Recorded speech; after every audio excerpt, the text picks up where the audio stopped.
کہ دیکھو ہم میت کا کتنا اکرام کرتے ہیں، اسے غسل دیتے ہیں، اسے کفن دیتے ہیں، پھر چارپائی پہ ہم اس کو اٹھاتے ہیں۔ ہر شخص کی کوشش ہوتی ہے کندھا دینے کی، جتنا قریبی رشتہ ہوگا آپ کی خواہش ہوگی میں اس میں زیادہ سے زیادہ اپنا حصہ ڈالوں، کہ بھئی میت کی یہ آخری خدمت ہے، اس کے بعد میت کی جسمانی خدمت کا موقع نہیں ملے گا۔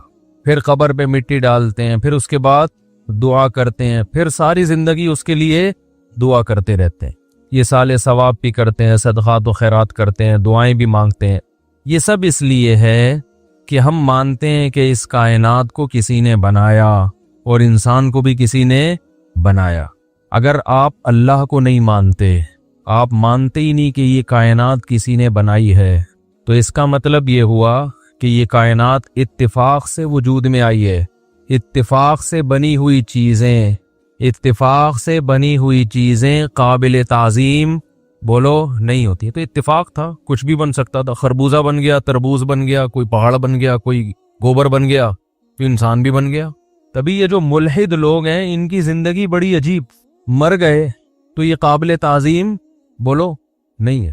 جو اللہ کو نہیں مانتے نا، مر گئے تو ختم۔ بھائی اتفاق سے بنے بھی تھے، اتفاق سے مر بھی گئے، کوئی وائرس چلا گیا تو مر گئے، انا للہ ہو گیا، تو اب وہ کیا کچرا ہے، اب اس کو چاہے کچرے میں پھینک دیں، زمین میں دفن کر دیں، بلکہ عقل یہ کہتی ہے کہ اس کے کباب بنا کے کھا جائیں، اس لیے کہ یہ تو مر گیا نا، تو جب یہ زندہ تھا تو انسانوں کی خدمت کرتا تھا تو آپ اس کو اپریشیٹ کرتے تھے، بھائی بہت ویل ڈن۔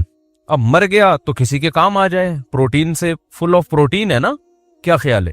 تو بھائی بجائے گلانے سڑانے کے، کیڑوں کو کھلانے کے، بہتر نہیں ہے کہ ایک پروٹین سے بھرپور میٹ ہے، گوشت ہے، وہ کسی کو دے دیا جائے؟ ہم جب یہ بات کرتے ہیں نا کہ آنکھیں ڈونیٹ کرنا مرتے وقت، یہ جائز بولو جائز نہیں، ہم اس کی اجازت نہیں دیتے علماء۔ بہت سے کہتے ہیں نا میں مر جاؤں تو میری آنکھیں نکال دینا، کسی اندھے کو لگا دینا، میرا کڈنی فلاں جگہ دے دینا فلاں۔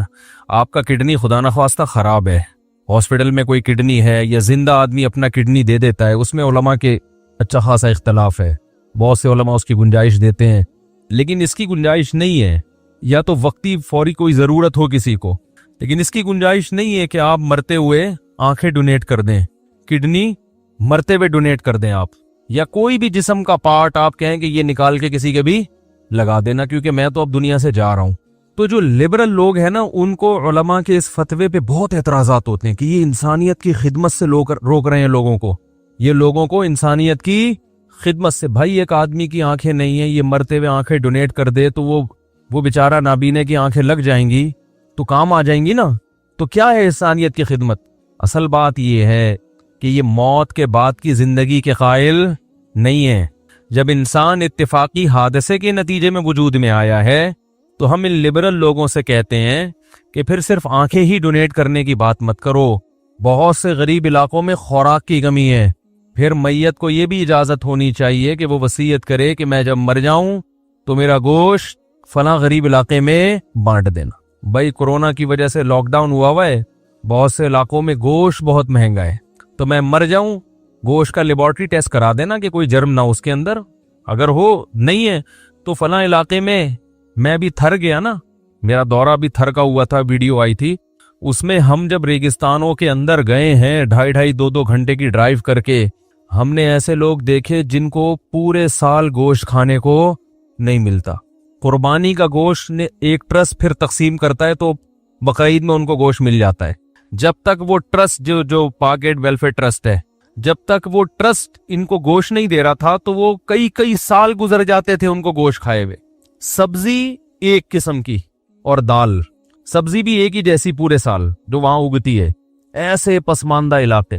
بہتر نہیں ہے کہ آپ مرنے سے پہلے وصیت کر دیں یار میں مر گیا تو صرف آنکھوں کی کیا بات ہے، خوراک تو انسان کو پہلے چاہیے نا، تو میرا گوشت تھر میں ان غریبوں کو بانٹ دینا، میرا نہیں بانٹ دینا، میں مثال دے رہا ہوں، پتہ چلا کوئی کلپ چلا دی مفتی صاحب نے وصیت کی ہے۔ تو اس کا کیا جواب ہے آپ کے پاس؟ جو آپ کے پاس اس کا جواب ہے نا کہ یہ انسانیت کی بے اکرامی ہے، توہین ہے، موت کے بعد بھی انسان قابل تعظیم ہے، اس لیے کہ یہ اتفاق سے نہیں بنا، یہ مقصود کائنات ہے، اللہ نے اس پوری کائنات کو انسان کے لیے بنایا۔ سب سے زیادہ قابل تعظیم کون ہے؟